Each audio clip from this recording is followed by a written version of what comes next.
하나님께서 우리에게 영을 부어주실 때, 하나님 우리를 부르실 때, 하나님은 각기 우리가 하나님의 도구로 사용되어질 그 작정과 계획이 있으십니다. 여러분이 손들지 말아야 될 건 부르심이 있다면 소명이 있는 거예요. 하나님 우리를 이 자리로 부르셨다는 것, 하나님의 자녀로 부르신 것, 예수를 주로 고백하게 하시고 하나님을 아버지라고 부르게 하셨다면 여러분 우리의 삶의 자리에 반드시 하나님께서는 하나님 나라를 이루어가는 도구로 사용하신다는 것을 여러분 기억하셔야 됩니다. 그렇게 그 과정 속에서 하나님은 우리에게 주신 소명을 깨닫는 자리로 우리를 테스트하세요. 때로는 그 영을 부어주십니다.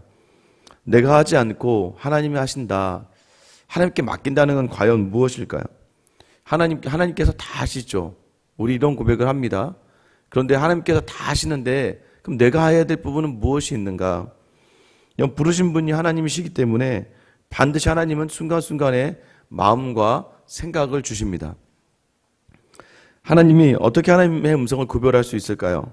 이것이 어떻게 하나님의 음성인지, 어떻게 이것이 하나님의 마음인지 알 수 있을까요?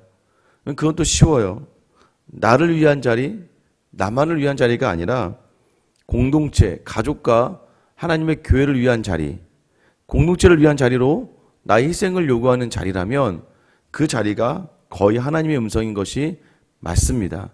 왜냐하면 우리가 기본적으로 하나님께서는 하나님을 사랑하는 사람들이 사람을 사랑하게 될 수밖에 없기 때문인 것을 성경은 늘 우리에게 증거하고 있어요.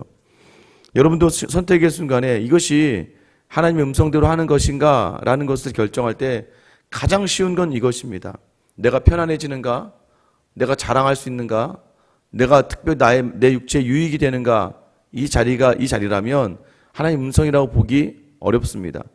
그래서 가장 쉬운 자리가 어디냐면 하나님이 일을 한다는 것은 내 육체의 유익을 포기하고 하나님께서 원하시는 다른 지체를 향하는 자리라면 거의 하나님 주신 마음이 맞고 그 자리에서 섬기고 나아가는 것이 맞습니다.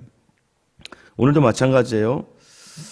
이스라엘이 여러분 아시겠지만 이스라엘이 요단강을 중심으로 가나안 지역의 이스라엘, 요단강을 중심으로 건너오지 않았던 무리들, 르우벤과 므낫세와 갓지파, 므낫세 반지파가 이 요단 동편 땅에서 먼저 진을 쳤습니다. 모세에게 먼저 이 요단 동편 땅이 하나님이 처음에 주신 땅은 아니지만 너무 목초지로 좋으니까 이 르우벤 지파와 갓지파와 므낫세의 반절되는 지파가 자신들이 이 땅에 머물러 달라고 했단 말이에요.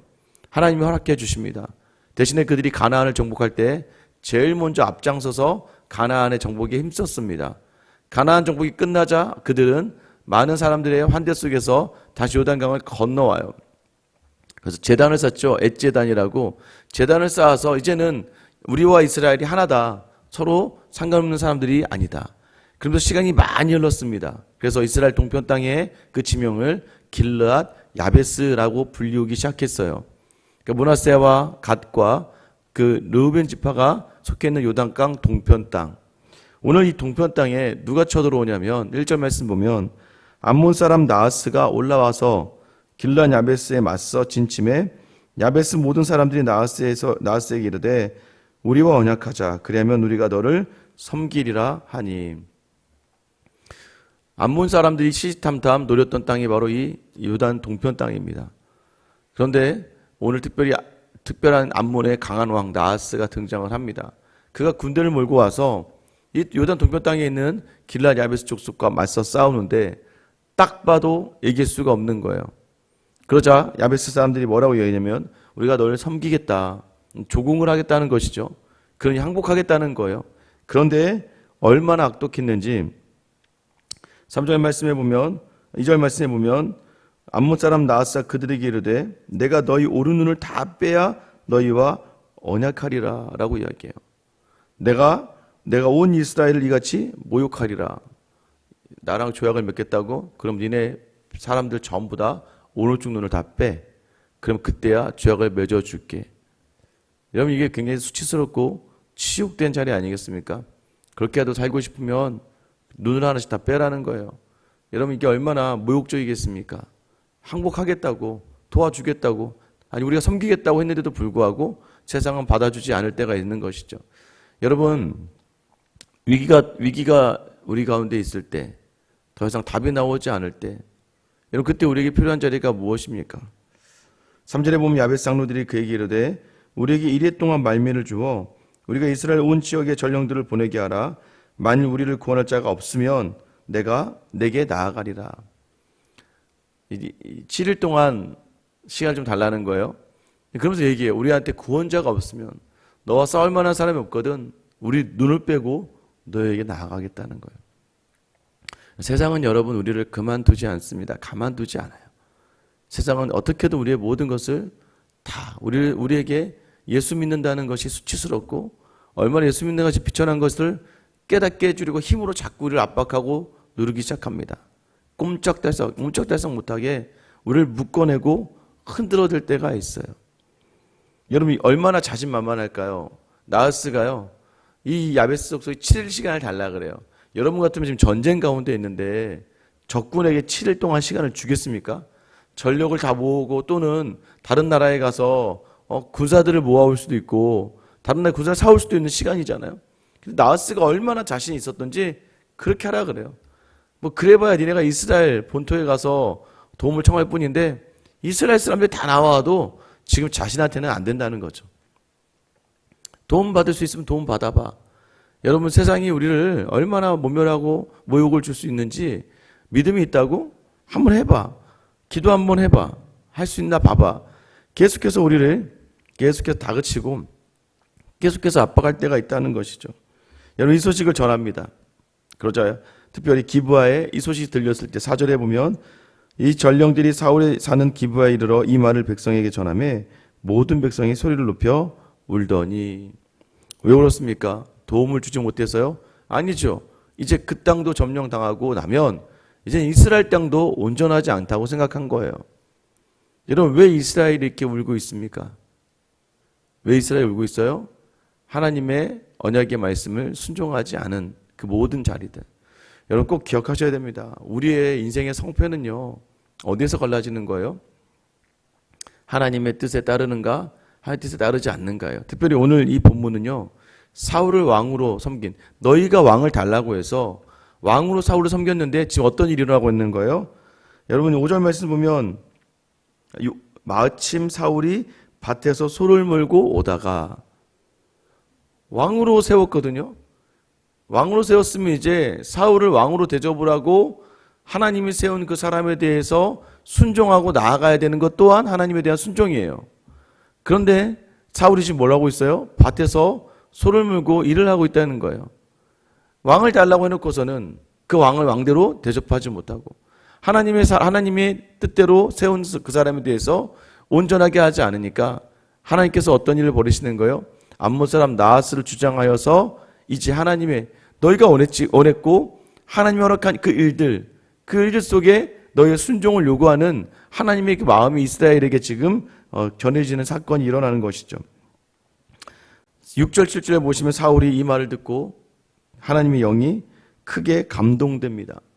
이 구약의 전반적인 일들은요, 하나님의 영이 감동됐을 때 하나님의 일들이 일어나요. 사울이 크게 노했다라고 얘기해요. 그리고 한겨림 두 마리예요. 소를 잡아서 각을 뜨고 이스라엘 전역으로 보내서 만약에 이 전쟁이 할 건데 전쟁이 나오지 않으면 너희의 소유를 다 이렇게 하고 말 거다라고 선포합니다. 그런데 여기서도 보세요. 7절 하반절에 보면 여호와의 두려움이 백성에게 임하매 그들이 한 사람같이 나온지라. 하나님의 영에 감동되어서 그 전까지는 신중하기도 했고 겁쟁이였던 사울이 이제는 자기가 밭을 갈던 소를 각을 떠서 자 이제 전쟁한다. 나오지 않으면 너희 민족이 이와 같이 될 줄 알아라. 담대하죠. 여러분 그 담대함에 누가 함께 힘을 보태십니까? 하나님이 힘을 보태시는 거예요. 여호와의 두려움이 이스라엘 전역에 펼쳐지게 됩니다. 그래서 나온 인원들이 어떻게 됩니까? 유다가 30만 명, 이스라엘 30만 명, 유다가 3만 명이에요. 어떻게 이렇게 담대해질 수 있을까요, 여러분? 영으로 충만할 때예요. 하나님의 영으로 충만할 때예요. 우리가 왜 무너집니까? 어쩔 수 없어요. 믿음의 사람은요, 영으로 바라보며 살아갈 수밖에 없습니다. 자꾸 육으로 바라보고 살아가면 여러분이 어떻게 살아요? 육으로 바라보는 자리에서 어떻게 여러분들이 자신 있게 이야기할 수 있습니까? 오늘 또 피었다가 내일도 없어지는, 오늘 당장 사라져도 말이 충분히 이해가 되는, 또 금전적으로 또는 건강에 관계로 사람으로 붙들어 있던 모든 자리가, 여러분 우리가 그런 자리를 바라보면 계속 무너질 수밖에 없는 것이죠. 여러분 그때 하나님의 영을 구하셔야 돼요. 하나님의 영으로 채워질 때 우리가 살아갈 수 있는 거예요. 세상과 다른 이유가 무엇입니까? 내 안에 성령 충만하지 않으니까 자꾸 세상의 눈으로 바라보다가 자꾸 무너지고, 천국은 희미해지고 부활도 희미해지고 내가 붙들고 있던 모든 것들이 희미해지고, 그러니까 세상에 먹잇감이 되고 말고, 세상에 놀이개가 되고 말고, 세상에 조롱거리가 되고 마는 것이죠. 세상이 좋아하죠. 마귀가 좋아하죠. 그래, 너 그럴 줄 알았어. 너 원래 그런 아이야. 네가 뭘 한다고. 계속해서 우리를 누를 때 여러분 뭘 구하셔야 된다고요? 하나님의 영을 구하셔야 돼요. 영으로 충만해지면 상황과 환경을 이길 수 있는 넉넉함이 있는 것이죠. 9절 말씀 보세요. 무리가 와 있는 전령들에게 이르되 너희는 길라 야벳 사람에게 이같이 이르기를 내일 해가 더울 때에 너희가 구원을 받으리라 하라 라고 되어 있습니다. 모였던 백성들 또한 함께 길라 야벳 사람들에게 이렇게 얘기합니다. 내일이면 너희가 구원을 받을 거야. 하나님 영에 감동되고 하나님 영에 감동된 사람의 선포를 통해 모인 사람들이 하나가 되니까 하나님께서 그들 마음을 강하게 하시는 거예요. 여러분 여전히 주저앉고 여전히 암담할 때가 있습니까? 하나님의 영을 구하면 하나님의 영을 부어주시고, 그 영이 부어지면 나뿐만이 아니라 여러분 다른 사람들, 왜 여러분 사울이 하나님의 영이 임한 걸 알 수 있습니까? 자기 백성의 어려움과 자기 백성의 궁핍과 자기 백성의 궁지에 물린 그 자리를 하나님이 싫어하시니까 하나님이 그 마음을 주셔서 사울에게 그 나라를 구원할 기회를 주시는 것이죠. 여러분 사실은 뭐 이런 마음 들지 않습니까? 가끔 여러분도 기도하다가 또 예배를 드리다가 하나님께서 강하게 마음을 주실 때가 있지 않습니까? 그때 그 담대함으로 나아갈 수 있게 되기를 축원합니다. 여러분 그 마음 주실 때 흔들지 마셔야 돼요. 이길 수 있습니다. 세상과 싸워 이길 수 있는 능력이 우리에게 있는데 계속해서 자기 자신을 봤다면 여러분 더 구하셔야 돼요. 하나님 영이 부어주길 구해야 됩니다. 여러분 결국 어떻게 됩니까? 11절 이튿날 사울이 백성을 3대로 나누고 새벽에 적진 한가운데로 들어가서 날이 더울 때까지 암몬 사람들을 치매 남은 자가 다 흩어져서 둘도 함께 한 자가 없었더라. 위기의 상황 속에서 믿음은 기회가 된다는 걸 우리가 꼭 기억하셔야 됩니다. 다윗도 그랬잖아요. 위기의 상황에서 골리앗이라고 하는 위기의 상황이 다윗에게는 큰 기회가 되는 거예요. 홍해 앞에서 모세에게는 이 위기의 상황이 하나님을 붙듦으로 말미암아 큰 기회가 되는 거예요. 여러분 모든 위기의 상황이 있다면, 어려움과 답답함의 상황이 있다면 이것을 기회 삼으시고 우리의 믿음을 테스트하시는 하나님을 놓치지 마셔야 됩니다. 계속해서 무너지죠. 왜냐하면 세상은요, 우리가 무너질 이유들이 너무 많다고 말씀드렸잖아요. 세상을 살아가는 게 쉽지 않습니다만은 그 인생의 자리에 하나하나 곱씹으면 다 우리가 무너질 것이죠. 건강도 안 좋고 가족의 상황들도 안 좋고. 여러분 자녀가 많아서 좋습니까? 자녀가 많으면 자녀가 많은 대로 문제가 많아서 힘들고, 자녀가 없으면 자녀가 없는 대로 또 그곳에서 일이 일어나고, 돈이 있으면 다 행복할 것 같은데 돈이 많아도 돈이 있는 대로 그 안에서 골치 아픈 일이 일어나고 힘든 일이 일어나는 것이 세상이에요. 그래서 우리가 이 모든 자리를 대하는 것은 오직 하나님이 허락하신 영적인 무장밖에는 없다는 것을 기억하셔야 됩니다. 그래서 오늘도 여전히 아침부터 이 새벽부터 여러분 부르신 이유가 무엇이에요? 어제도 무너졌으니까. 어제도 또 실수하고, 어제도 또 넘어지고, 또 오늘 하루 아무런 답이 나오지 않는 상황이 우리 맞서 싸우고 있잖아요. 암몬왕 나하스와 같은 일들이 우리 앞에 서서 그래 내가 여기까지는 봐줄게. 뭘 봐줘. 너 눈을 빼고 와. 그러면 봐줄게. 얼마나 치욕스럽고 얼마나 모욕스럽습니까? 그때 여러분 부르심의 자리는 반드시 이기게 하시는 하나님의 능력의 믿음이 있다는 것을 기억하시고, 오늘 이기게 하신 하나님을 확신하시며 여러분 나사렛 예수 그리스도의 이름으로 명하노니 예수 그리스도의 이름에 의지하여 오늘 여러분의 삶의 모든 자리를 영으로 충만한 사람답게 담대하게 이겨나가시고 하나님의 일하심을 기대할 수 있는 저 여러분 되시길 예수님의 이름으로 축원합니다. 기도하겠습니다. 하나님, 오늘도 우리에게 늘 위기가 있습니다. 하나님, 오늘도 여전히 어떻게 해야 되고 무엇을 해야 될지 모르는 상황이고 답답하고 무거운 마음으로 나와 하나님을 부르지 않으면 살 수 없어. 이 시간 숨을 쉬러 나온 하나님의 사람들에게 하나님이 하나님의 영을 부어 주시옵소서.